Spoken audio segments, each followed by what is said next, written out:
Well guys, what used to be the reed saw is now back together with a really sweet wrap on it.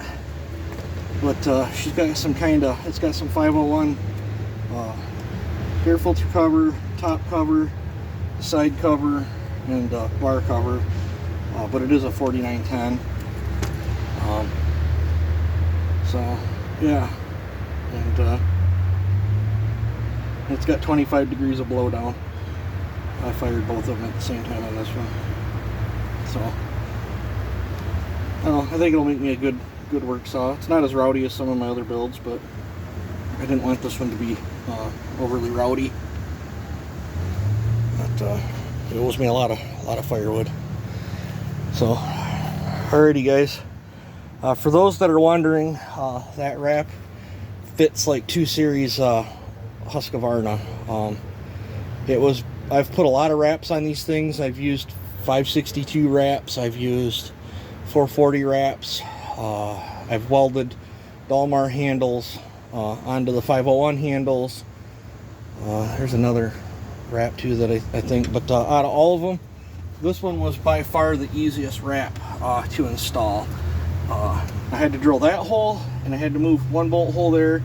I laid this on a chunk of cement and just pushed down on it and tweaked it to the angle. I had to trim 30 thousandths off for that bolt hole to line up, and then the spacer that goes on the like 670s and the 266s and stuff fit right in, and these 2 bolt holes are factory. They lined right up like it was meant to be.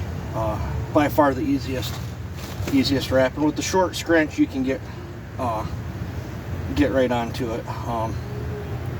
If I had a jig, I could probably clamp that in a vise and tweak it back, and then a long one would get. But overall, the fit and fitment of that is nice. And what's nice is if I wanted to put this back on a 266 or something, all I had to do is bend that back up, and it just have 2 extra holes in it.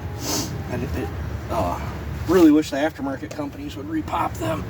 I know a lot of you guys out there would love one of them on there, but if you can hunt down a 670 full wrap, 630, 266, 272. The hardest part was finding the hardware for the bottom of it to be the right coarse thread and to the right length. But you could probably substitute that for like some sort of coarse thread 5/16 head bolt if need be. I dug through a 20-year-old bucket of bolts and happened to luck out and found 2 Allen head ones that were the correct length with the plastic threads on them. So it looks factory, but I think that's a good solid work saw build. Should slay me lots of firewood, and in the firewood situations, out of position and cutting and stuff, I think that ratchet handle is going to serve me well. So, alrighty, you guys take it easy and have a good one.